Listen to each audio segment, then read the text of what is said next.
Simula ng gawain Panginoon. Ang araw ng pagsipon-tipon ay para sa iyong kapurihan at pinagtulungan ng Diyos. Dalangin ko din, Panginoon, ang mga dumalo at nakilahok na dito sa bahay sambahan.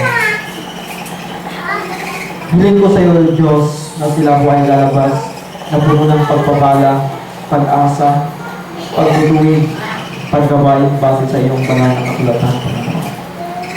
Maging ang iyong lingkod, dalangin ko na patubayan mo po ang ating bilat bunganga upang ating ay pahayag ay pangalan ng iyong salita ayon sa iyong kalooban at kagustuhan, Panginoon. Tulungan mo din po ako na ipamuhay ito bilang halimbawa gawin din, Panginoon, ang mga bawat nakikinig sa amin. Gabayan mo po ang aming gawain hanggang sa matapos. Tulungan mo po kami, Panginoon. Patubayan mo po kami sa aming mga pangangailangan sa araw-araw. Maging ang pisikal ng katawan namin ay yung pagpalay.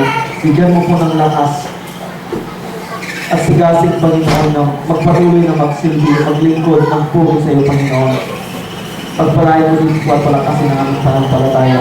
Patuloy mo po kami gabayan, Panginoon.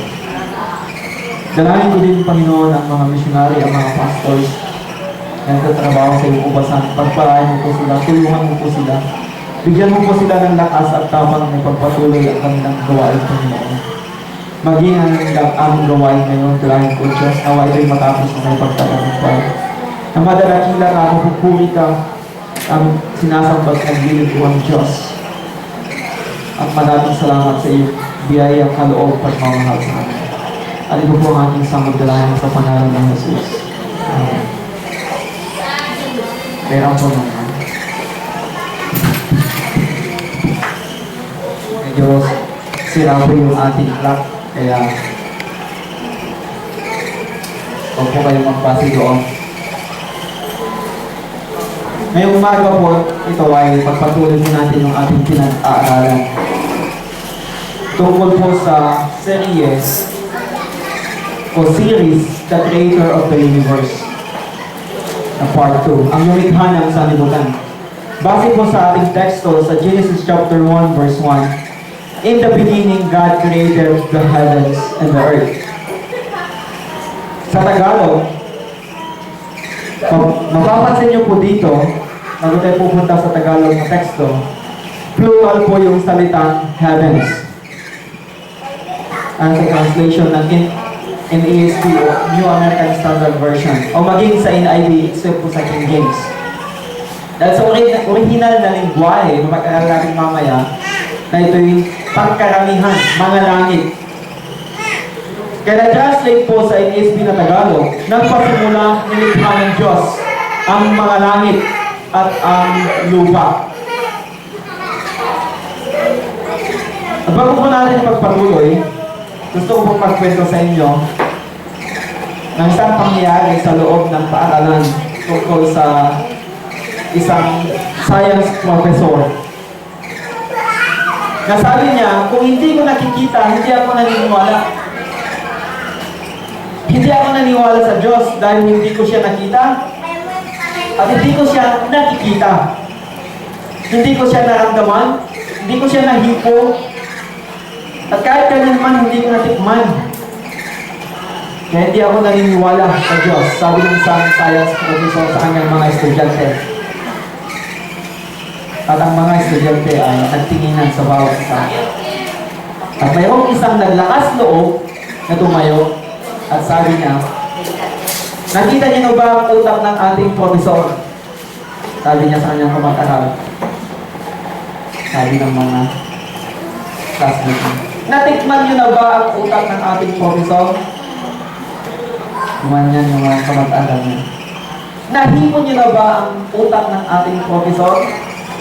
Sabi ng isang classmate nila, manyan kanyang mga kamag-aral. Therefore, kaya nga walang utak ng ating professor. Bumalik sa kanya yung kanyang salita. Nasabi niya na hindi siya naniniwala kung hindi niya nakikita. At sabi ng professor, hindi ako naniniwala sa Diyos dahil hindi ko siya nakita. At hindi ko siya nakikita, kahit kailanman hindi ko siya nahipo o naramdaman. Kaya yung moral lessons na mapulot po natin doon, ang Biblia ay sapat na para sa atin upang malaman natin ang tunay na Diyos. Sapat na itong revelasyon na pahayag patungkol sa tunay na Diyos na lumikha ng langit at ang lupa. At kung siyasatin po natin yung analysis, yung teksto sa original na lingwahe sa Hebreo, at nandiyan po sa ating projector, na pag-aaralan po natin sa ngayon kung ano po yung ibig sabihin ng salitang Elohim o Diyos na translate na Tagalog. At ano yung implikasyon na sa buhay po natin. Ano po yung ibig sabihin ng salitang nilikha o sa Hebreo na salita ng bara. At ano yung relasyon niya sa ating buhay? Ano yung implikasyon niya sa ating buhay sa ngayon? At ano ang ibig sabihin ng salitang mga langit at ang lupa? At ano ang relasyon niya sa iyong buhay at ating buhay sa ngayon? So una po, ano po ang ibig sabihin ng salitang Elohim? At yan ay natalakay po natin noong last Sunday. Ngunit may mga bagay na hindi ko po nabanggit, nasabi, at gusto ko pong balikan upang lubusan po natin maintindihan. At ito po ay patuloy sa ating pag-aaral ng serye patungkol sa lumikha ng sanlibutan. Na ang ibig sabihin ng salitang Elohim ay Supremong Diyos, Sovereign God, malakas o makapangyarihang Diyos. Ito po ay naisulat sa pangalang pangmarami o plural bilang pahayag ng kanyang kapunuang katangihang Diyos. Kapunuang katangihang Diyos. Na puno siya ng maraming katangian. Plural of His majesty, of His intensity, the fullness of His deity. Very God. Yun po yung reason kung bakit po na sinulot ni Moses ito ng Elohim. At maliban pa doon yung salitang created, sabi ko po nung last Sunday ay singular, pang-isahan. Kaya hindi po na-translate ito ng mga Diyos, kundi Diyos. Kahit ito po ay plural sa Hebreo, dahil kailangan mo po siya sa atin yung konteksto niya kung paano siya nagamit. At nagamit ito ng pang-isahan. Yung salitang nilikha ay singular po yun sa original na lingwahe.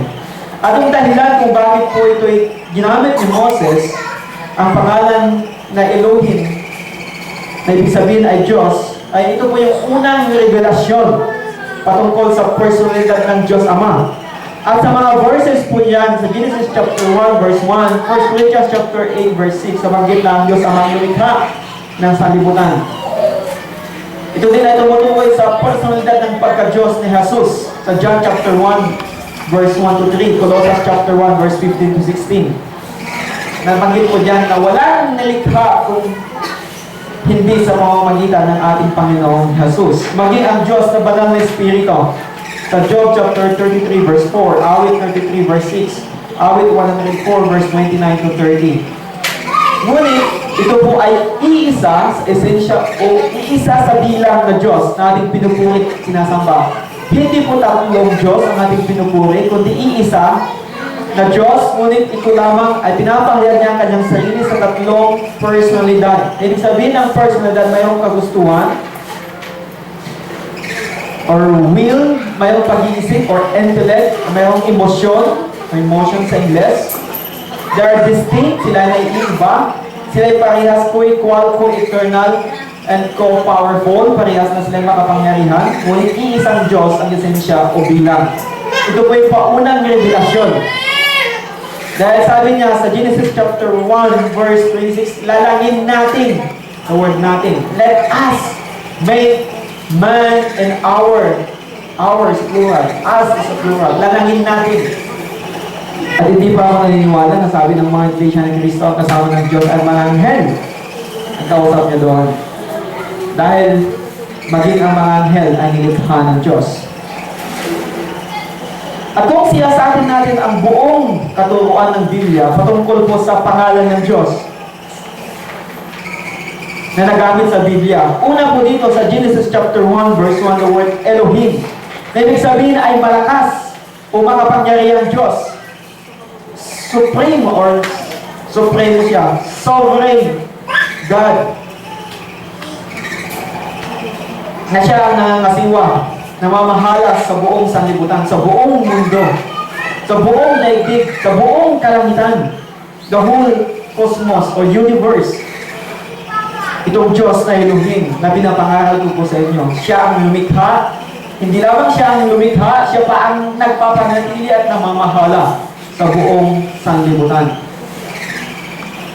At nung salitang El, ay ibig sabihin po ay malakas, makapangyarihan. At ang halimbawa po nito ay El Elyon, na ibig pong sabihin ay Most High, o nasa longganitan po dyan sa ating proyekto, kataas-taasang Diyos. Kung mayroon man kung mayroon man rangko ng Diyos, o posisyon ng mga Diyos, ang pinapangahayag ko po sa inyo na Diyos ay siya yung pinakamataas na Diyos, na hindi mo siya kayang abutin ang kanyang kapangyarihan, na hindi mo siya matarok, malaman ang kanyang panungkal at layunin. Ngunit sa kabilang panig, sabi ko kanina, ang Biblia ay sapat na para sa atin upang makilala natin siya yung tunay na Diyos na tinutukoy ng Biblia. Ang Biblia, kanyang espesyal na revelasyon sa atin, espesyal na pangayag niya sa atin upang malaman natin ang tunay na Diyos. At kung ipagpatuloy po natin ang mga pangalan ng Diyos na nagamit po sa Biblia, maliban doon sa Elohim o El Elyon na ibig sabihin ay kataas-taasang Diyos, ang salitang El Eloam o Everlasting God. Ito ay nabanggit sa Genesis chapter 21 verse 33. Nagtanim si Abraham ng isang punong kahoy na tamarisko o tamarin, Ingles, sa verse iba. At doon tinawag niya ang pangalan ng Panginoon ang walang hanggang Diyos. Ang salitang Hebreo na El, sabi ko kanina, ito ibig sabihin pinakamataas, pinakamakapangyarihan, pinakamalakas, at yung Olam, ito ibig sabihin walang hanggang Diyos. Wala siyang hanggang Diyos. Hindi siya namamatay. Hindi siya tumatanda na kagaya natin. At kung ang buhay ng tao ay may hangganan, at ang tao ay tumatanda, ngunit ang Diyos hindi siya namamatay. At hindi siya tumatanda. At ang kanyang buhay ay walang hanggan, everlasting, infinite in number. Ang pinaka mataas na number, infinite. Walang hanggan number.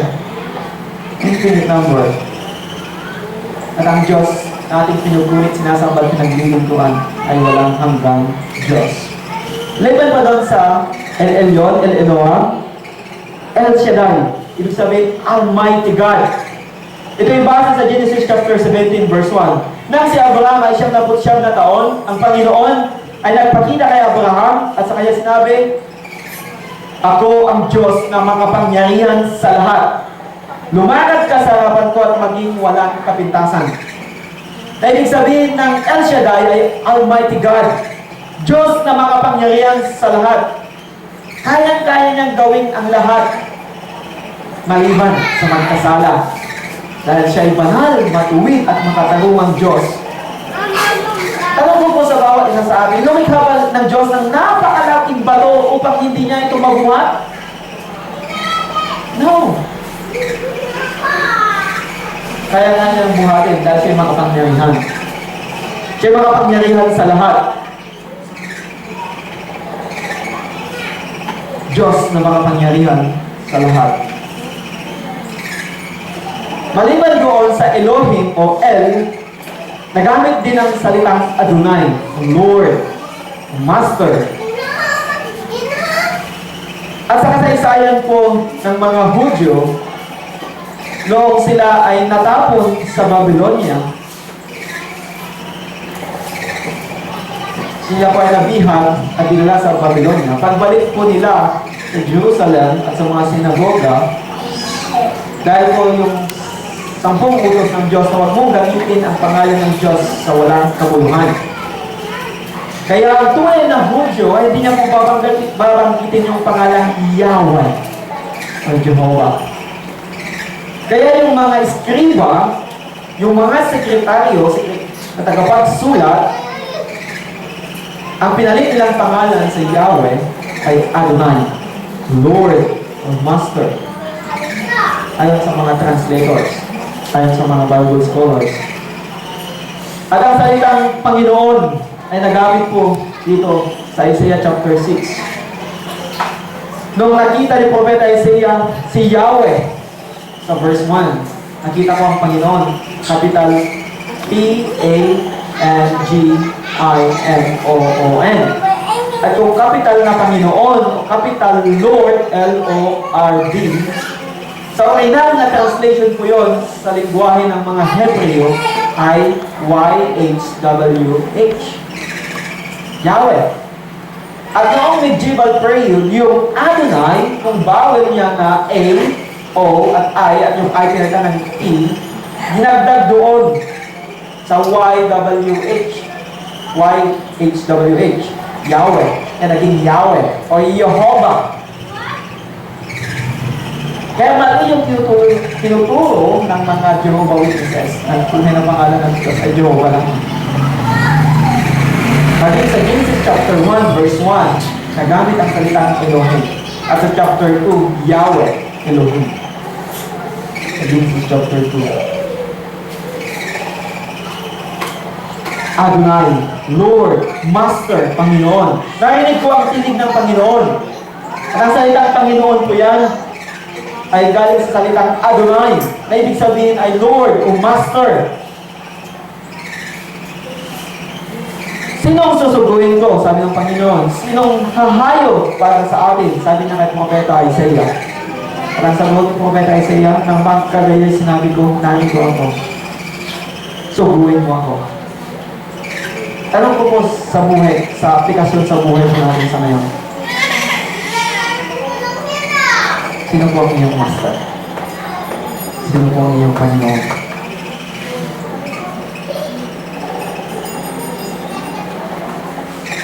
Pwede siguro ang sarili natin, sarili mo, o ibang tao, o si Satanas, o ang tunay na Diyos. So maliban sa tatlo na sanggit ko, lahat ito ay Diyos. Panghuli ang tunay na Diyos. Siya dapat ang ating Panginoon, Master, Adonai ng ating buhay. Kung mayroong master ng tao dito sa lupa o kung mayroong siyang amo at may alipin, ang pinapangakong Diyos sa inyo, siya po yung pinakapinunong Panginoon o pinakadakilang master. Siya ang master ng mga master. Siya yung mga Panginoon ng mga Panginoon. Diyos na tinutukoy ng Biblia. So yung word na salitang Elohim, salitang Adonai, pangatlo po ang Yahweh. Base sa Exodus chapter 3 verse 14. I am the one who is, o I am who I am. Ako ay si ako nga. Tinanong ni Moses ang pangalan ng Diyos. At sinabi ng Diyos kay Moses sa Exodus chapter 3 verse 14, ako ay ang ako nga. Na kanyang sinabi, ganito ang sasabihin mo sa mga anak ng Israel. Sinugo ako sa inyo ni ako nga. Yun po ang sabi ng Diyos, Elohim, kay Moses. Nasabi niya, I am who I am. Yung salitang pagdiwa na pagkasalukuyang nagaganap, to be sa English, ako nga sa Tagalog, na ibig sabihin, ako'y walang simulang Diyos at ako'y walang hanggang Diyos. Yung salitang self-existent. Bago pa nalikha ang mga langit at lupa, ako na. Bago pa nalikha ang liwanag, ako na. Bago pa nalikha ang mga dagat,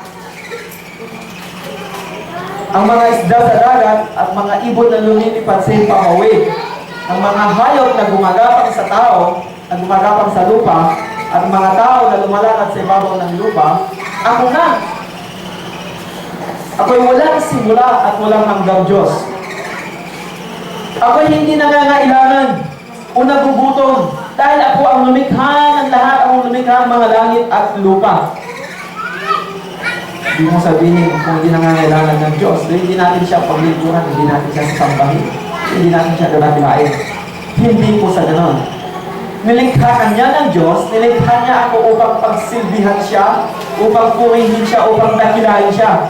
Hindi sa siya'y nangangailangan ng pagsamba, hindi sa nangangailangan siya ng paglingkod, kundi yun yung dahilan, yun po yung purpose, yun po yung rason kung bakit po tayo nilikha ng Diyos upang purihin siya, dakilain siya, sambahin siya.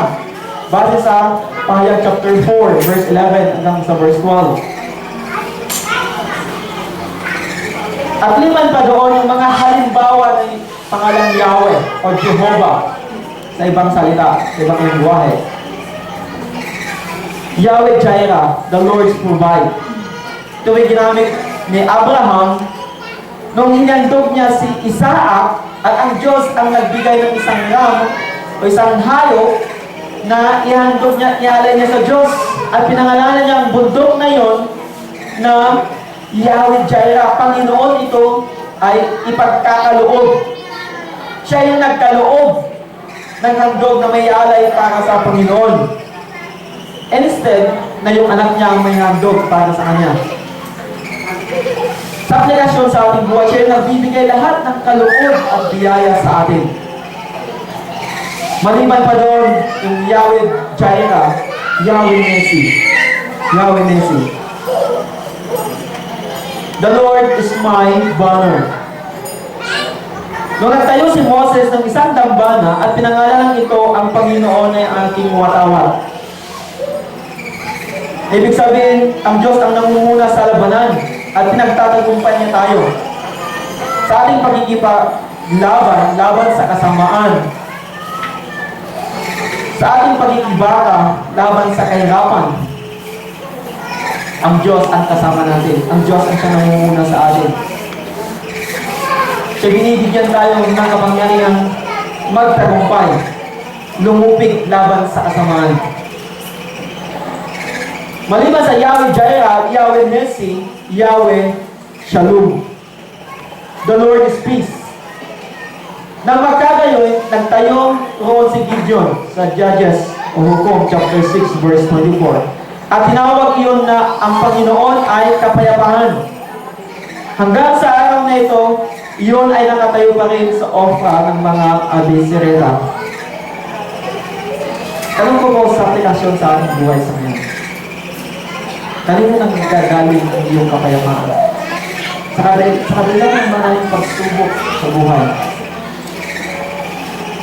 Sa kabila ng sigalot o digmaan sa Middle East ng ISIS, laban sa Syria at laban sa Iraq, sa Islamic State. Ang tunay na kapayapaan, mga kapatid, ay matatagpuan lang sa tunay na Diyos. Sa kabila ng problema, sa kabila ng pagsubok, sa kabila ng kahirapan. Ang definasyon ng kapayapaan sa mga makamundo po ay walang digmaan, walang kahirapan, walang pag-uusig, walang kamatayan. Ngunit ang mundo ay nahulog sa kasalanan. At hindi mo maiwasan na tayo mausig, ito, masubok at magkaroon ng problema. Ngunit sa kabila ng mga pagsubok sa buhay, ang Diyos ang tunay nating kapayapaan. At liman pa doon, Yahweh Sabaoth, the Lord of Hosts. Sa 1 Samuel chapter 1 verse 3, ang lalaking ito ay pumunta taon-taon mula sa kanyang lungsod upang sumamba at magandog sa Panginoon ng mga hukbo sa Shiloh, na doon ang dalawang anak ni Eli na sina Hofni at Pinehas ay mga pari ng Panginoon. Yahweh Sabaoth, Panginoon na hukbo. Ibig sabihin na siya yung pinakapinuno o kapitan ng mga sundalo na laban sa mga kasamaan. Na siya yung mamumuna sa atin. Siya yung mamumuno sa atin kung paano tayo makibaka, makipaglaban-laban sa kasamaan. Kung paano tayo mapagtagumpayan ng mga tukso at pagsubok sa buhay. Ito sa pamamagitan ng tulong at kapangyarihan ng Diyos. Liban pa doon, Yahweh Makadisham, the Lord your sanctifier. Panginoon na nagpapabanal sa inyo. Sabihin mo sa mga anak ni Israel, sabi niya sa Exodus chapter 31 verse 13, yung ipangilin na akin ng Sabat, sapagkat ito ang isang tanda sa akin. At sa inyo, buong panahon ng inyong mga salinlahi upang inyong makilala na akong Panginoon na nagpapabanal sa inyo. Alam mo po sa bawat sa akin, kayo bang pabanalin ang iyong sarili? Ang mamagitan ng iyong sarili sa pangyarihan? Cannot be. Hindi pwede. Pamamagitan lamang ng kabanalan ng Diyos, ng tulong ng Diyos, ng kapangyarihan ng Diyos. Na ang pagkamatuwid natin ay ang pagkatuwid ni Kristo. Magulo ka. At base sa Roma chapter 1 verse 17, maging sa Habakkuk chapter 2 verse 4, ang matuwid ay nabubuhay lamang sa pananampalataya. The just shall live by faith alone. Mamagitan ng pananampalataya at pagtitiwala sa Diyos. Siya po yung nagtutuwid sa atin, ang Diyos mismo. Nagdisiplina sa atin. Nagpaparusa sa atin kung tayo nagkakasala. Kung tayo ay nalilinis ng landas. Kung kayo ay tunay na anak ng Diyos. Kung kayo ay tunay na anak ng Diyos. Bali sa Hebrew chapter 12 verse 6 sa nanay. Itutuwid ka niya. Ito ang nalilinis ng landas. At kung hindi ka tunay na anak ng Diyos, sabihin ko sa inyo.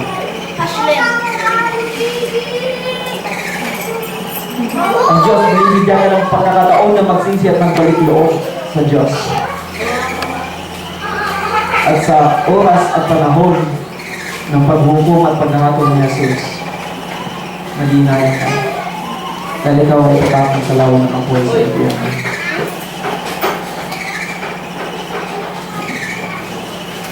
Maliban pa doon, Yahweh, ibig sabihin ng Yahweh the Lord is my shepherd. Base sa awit 23 verse 1. Ang Panginoon, ang aking pastor, hindi ako nagkukulang. At sabi ni Jesus sa 1 chapter 10 verse 17, ako ang mabuting pastor. Si Jesus, ang ating Panginoon at tagapagligtas, ang pinakamabuting pastor. At kilala niya ang kanyang mga tupa. At ang mga tupa niya, sumusunod sila sa tinig ni Jesus. Sumusunod sila sa utos ng Diyos. Bilang patunay na sila ay pastor nila si Jesus, bilang patunay na sila ay tupa ni Jesus. Maliban pa doon, Yahweh Chidkuno, to the Lord our righteousness. Base sa Jeremiah chapter 23 verse 6. Sa kanyang mga araw ay magliligtas ang Juda at ang Israel ay tiwasayin ng maninirahan. At ito ang pangalan na itatawag sa kanya, ang Panginoon ang ating katuwiran. At kung basahin mo sa pangalawang Korinto chapter 5 verse 21, gusto ko ikumpara sa ginawa ni Kristo sa atin. Nasabi niya doon sa pangalawang Korinto chapter 5 verse 21 na hindi nagkasala si Kristo. Ngunit siya ay ibinilang na makasalanan. Paano? Ngayong kasalanan, ating kasalanan, ay naibilang kay Kristo na ipataw sa Kanya, kaya siya ay pinarusahan ng Diyos sa krus, dahil inako niya, pinawi niya yung kasalanan at ating kasalanan, yung mga tao na sipag-isa sa Kanya, at yung kabanalan ni Kristo na ilipat po sa atin. Kaya yung katuwiran natin, kabanalan natin ay katuwiran ni Kristo, hindi mo natin kabanalan, hindi mo natin katuwiran. Upang tayo may turing na matuwid sa harapan niya. Sabi niya doon sa pangalawang Korinto chapter 5 verse 21. Kaya ang katuwiran at kabanalan lamang ng mga Kristiyano, yung mga taong nagipag-isa kay Kristo ay ang katuwiran ni Jesus. Ang righteousness of Christ is our righteousness. Kaya sabi niya, Panginoon, ating katuwiran. Jeremiah chapter 23 verse 6. Nagtatawag natin na imputed righteousness. Ang katuwiran ni Kristo, kabanalan ni Kristo ay ating kabanalan at katuwiran. Kaya sa mga taong nagipag-isa sa Kanya, sabi niya sa Roma chapter 8 verse 1, ay hindi na atulan, there is no condemnation. Why? Bakit? Dahil sa Roma chapter 8 verse 3, verse 4, sinuko niya ang kanyang bugtong na anak upang pawiin ang ating mga kasalanan ng mga taong sumampalataya at nagtiwala kay Jesus. Maliban pa doon na pangalan ng Diyos, Yahweh Shammah, the Lord is there. Panginoon ay naroon. Sakop niya lahat ang buong sanlibutan. Nilikha niya ang langit at lupa. Kaya ito kanyang pinapamamahalan. Ito kanyang sakop, ito kanyang teritoryo, ito kanyang saklaw. Kaya siya lagi naroon. Ang tawag natin na omnipresent. Na hindi po tayo makapagtago sa Diyos. Kahit pupunta ka sa ilalim ng tubig, ilalim ng lupa, maging anong kalawakan o galaxy, so anong planeta ka pupunta, sakop lahat ng Diyos ang mga yun. Dahil ang Panginoon ay naroon. Yahweh Elohim, the Lord God of Israel. Makinig kayo, sabi niya sa Judges chapter 5 verse 3. Mga hari, pakinggan ninyo, mga prinsipe. Panginoon, ako'y aawit, ako'y gagawa ng himig sa Panginoon, ang Diyos ng Israel. Yahweh Elohim, Diyos ng buong sanlibutan. Ang Diyos ng Pilipinas ay si Yahweh Elohim. Ang Diyos ng Russia ay si Yahweh Elohim. Ang Diyos ng United States of America, hindi si Barack Obama, kundi si Yahweh Elohim. Ang Diyos ng China ay si Yahweh Elohim. Ang Diyos ng Japan ay si Yahweh Elohim. Ang Diyos ng Buwan Bilog, hindi si Kapitan Gonzales, kundi si Yahweh Elohim. Kasi reality, yan po yung katotohanan. Siya nangangasiwa, siya namamahala.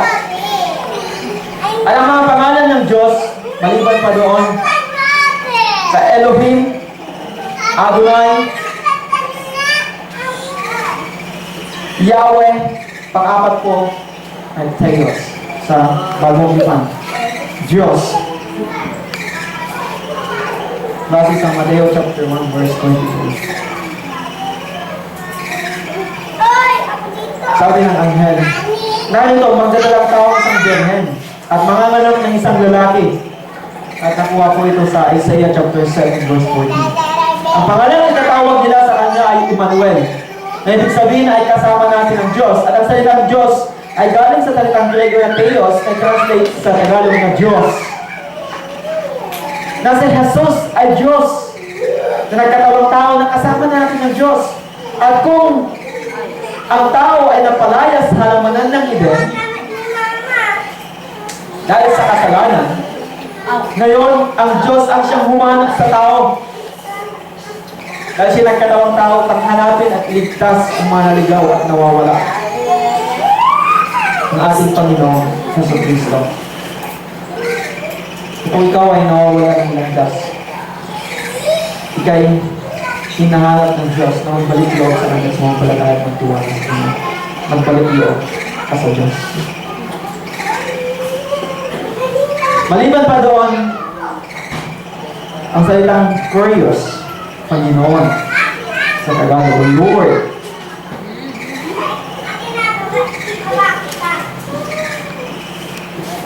Sabi niya sa Mark chapter 5 verse 19, ngunit tumanggi siya at sinabi sa kanya, umuwi ka sa iyong kaibigan at ibalikan mo sa kanila ang lahat ng ginawa ng Panginoon, Kurios, para sa iyo kung paano tinawaan ka niya. Tanong ko po sa atin, sino ang iyong Panginoon ng iyong buhay? Sana si Jesus, ang iyong Panginoon. Kung manakit ka ng buong puso, sabi niya doon, sa Roma chapter 10 verse 9. At ipagtapat sa iyong labi na si Kristo ang Panginoon, ay maliligtas ka. Ay maliligtas ka.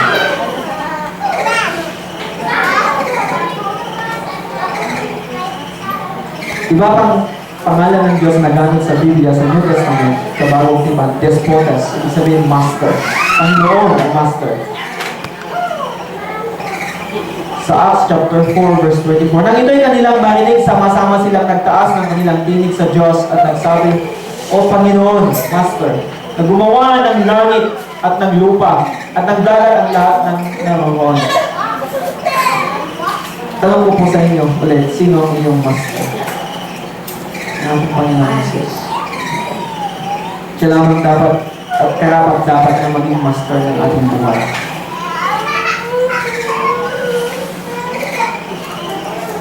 Kayong awit na my way. Hindi mo ganun. I do it my own way. Father, Ama, base sa John chapter 15 verse 16. Ako hindi nyo pinili, sabi ni Jesus sa kanyang mga alagad, ngunit kayo pinili ko. Itinalaga ko kayo upang kayo'y humayo at magbunga, at ang mga bunga ninyo'y mananatili, upang anumang inyong hingin sa Ama, Father, ang aking pangalan ay bibigay sa inyo. Alam niyo, sa John chapter 8 verse 44, sinabi ni Jesus sa mga Hudyo, ang kanilang ama ay ang Diablo. Sa John chapter 8 verse 44. Kaya dalawa lamang ang ating ama, ang Diablo o ang Diyos. Yan po yung katotohanan, mga kapatid. Dalawang klase lang ang mayroong ama dito. Ang ama niyang Diablo, ang ama niyang Diyos. John chapter 8 verse 44. And Roma chapter 8 verse 15, ang banal na Espiritu ay nagpapatunay sa ating Espiritu na tayo'y tumatawag, Abba Father. Ama kong Diyos, our Father in heaven sa ating panalangin. Ito po yung personal na pangalan ng Diyos. Ang Diyos ay tawagin mong Ama. At sino ang iyong ama? Ang Diablo o ang Diyos? Aplikasyon po sa ating buhay. Ito po'y napakahalaga. Dahil ang pangalan ng Diyos ay pinapahayag niya, isinasiwalat niya, ibinubunyag niya kung sino siya at ano ang kanyang ginawa at ano ang kanyang gagawin ngayon at sa hinaharap. Yung pangalan ng Diyos, pinapahayag niya, ipinapakita niya kung sino ang Diyos na ating pinulit sinasamba, kung ano yung ginawa niya sa atin sa nakaraan, at ano ang ginagawa niya natin sa ngayon sa pangkasalukuyan, at kung anong gagawin niya sa panghinaharap. Halimbawa, yung salitang Elohim o Supremo, malakas o makapangyarihan Diyos. Ngayon, kung malakas at makapangyarihan ng Diyos, kanino ka magtitiwala? Yung sarili, ibang tao, o sa mga pangyarihan sa lahat. Sino ang iyong master? Sino yung Panginoon? Pinagtutulak sa atin na dakilahin siya, sambahin siya, purihin siya. At pangalawang aplikasyon po sa ating buhay, kung ano yung pagkakilala mo sa Diyos. Kung ano yung pagtingin mo sa Diyos, ano yung pagkaalam mo sa Kanya, apektuhan niya kung paano ka makitungo sa iyong kapwa. Paano? Ano yung halimbawa? Kung ang Diyos ay makapangyarihan sa lahat, kanino ka magtitiwala? Sa iyong sarili, sa ibang tao, sa Diyos-Diyosan?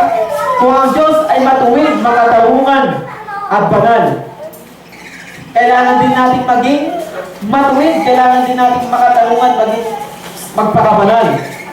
Kung ang Diyos ay mapagmahal, maawain, mapagbiyaya, kailangan din natin mapagbiyaya, maging maawain, mapagmahal sa ating kapwa. Kaya sabi ko, kung ano yung pagkakilala mo sa Diyos, apektuhan niya lahat yung aspeto ng iyong buhay. Apektuhan niya lahat. Kaya dapat mayroon tayong pagtitiwala sa Kanya, panampalataya sa Kanya. Dapat mayroon tayong relasyon sa Kanya na Diyos na tinutukoy ng Biblia. At alam ko, karamihan sa atin, I know this will hurt sa parang kayo. Karamihan sa atin, ignorante and cold sa katangian ng Diyos. Maraming tagkatao, maraming tao nagsasabi kilala ko ang Diyos. They are ignorant with the word of God. Ignorant din nila sa pagkaalam tungkol sa Diyos. Dahil kung kilala nila ang tunay na Diyos, kanilang sambahin, kanilang paglingkuhan, kanilang sundin, kanilang dakilain, kanilang pagsilbihan itong tunay na Diyos, kung kilala nila ang tunay na Diyos na nagtukoy ng Biblia. Tayo, marami tayong Diyos-Diyosan. Lumilikha tayo ng sarili natin Diyos sa ating pag-iisip. Tinawag natin na idolatry. Lumilikha tayo ng sarili natin Diyos sa ating pag-iisip. Hindi natin binabase kung anong sinasabi ng Biblia tungkol sa tunay na Diyos na nagtukoy ng Biblia. At karamihan sa atin ang alam lang natin, maawain Diyos, mapagmahal ng Diyos, pabiyayang Diyos. Nasaan yung kanyang katarungan? Nasaan ang kanyang hustisya? Nasaan ang kanyang pagratol at paghukom? Nasaan ang kanyang katwiran? Nasaan ang kanyang kabanalan?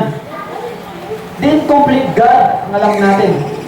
Hindi kompletong tunay na Diyos ang pagkilala natin kung kadalang. Dapat kilalanin mo kung sino yung Diyos ay yung nasampalatanan. Kung sino yung Diyos ay yung sinasambat pinaglilingkuran. At ito ang yung pinapangaral at pinapahayag sa inyo. Diyos na tinutukoy ng Biblia. At dapat mo siyang kakilain sa mga ng paglingkuran.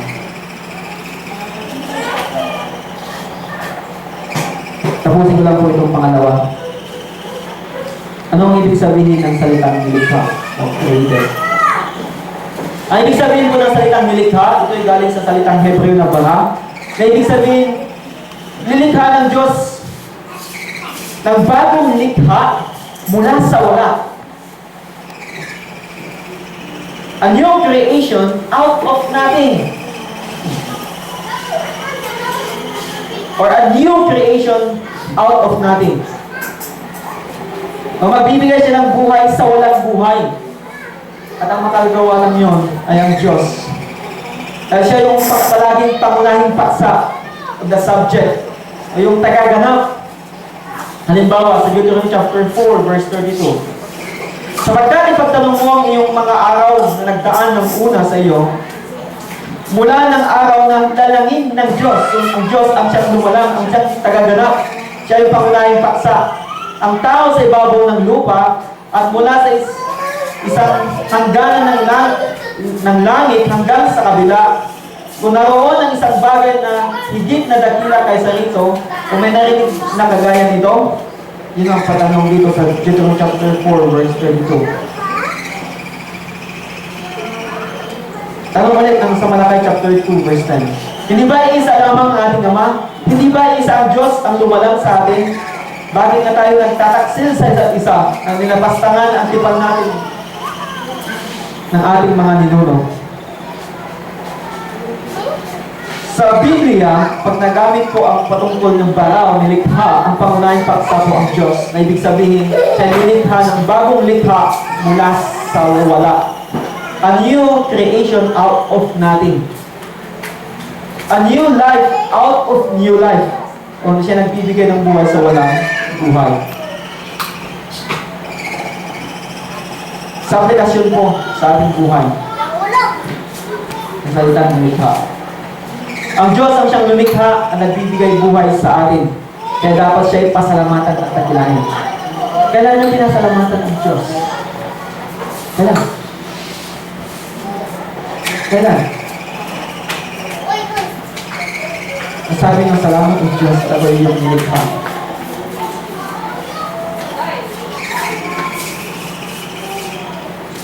Kailangan siya itakilain ng sabahin pasalamatan.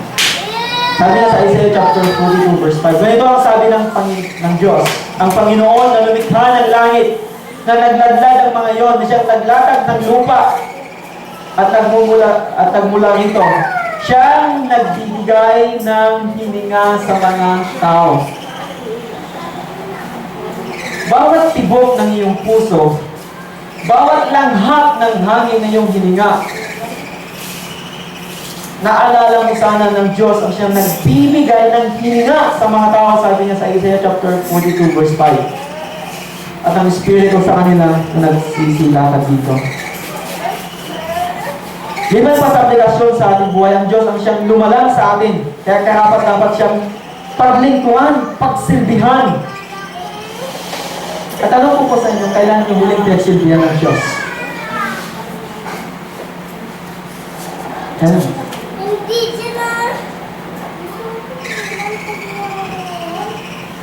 Sabi niya sa Deuteronomy chapter 32 verses, ganyan ba ninyong gagantihan ang Panginoon?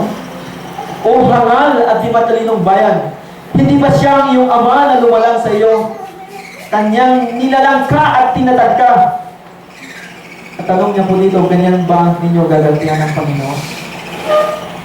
Kailan ba nagkulang ang Diyos sa inyo? Sa atin?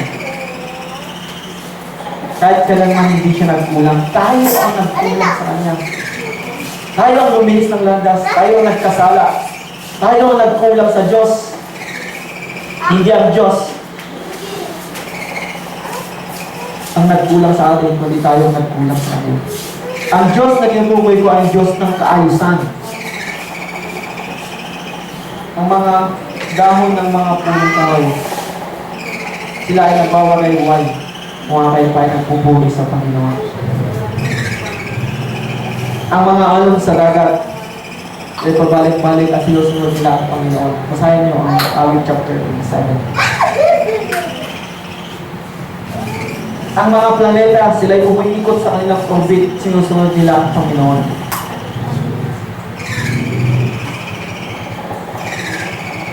Ang araw at ang buwan, sila'y nagtatrabaho para sa Panginoon, nagbibigay ilaw, sinag para sa atin.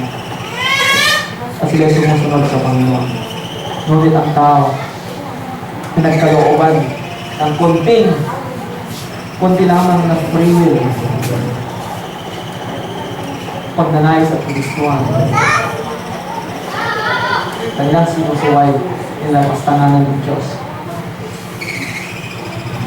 Kaya sabi ko kanya, kung ano yung pagkilala mo sa Diyos, kung ano yung pagkaalam mo sa Kanya, apektuhan niya lahat kung paano ka matutungo sa Diyos, apektuhan niya lahat kung paano ka matutungo sa kapwa, apektuhan niya lahat kung paano mo i-manage, pangalagaan, pangunahan ng iyong buhay.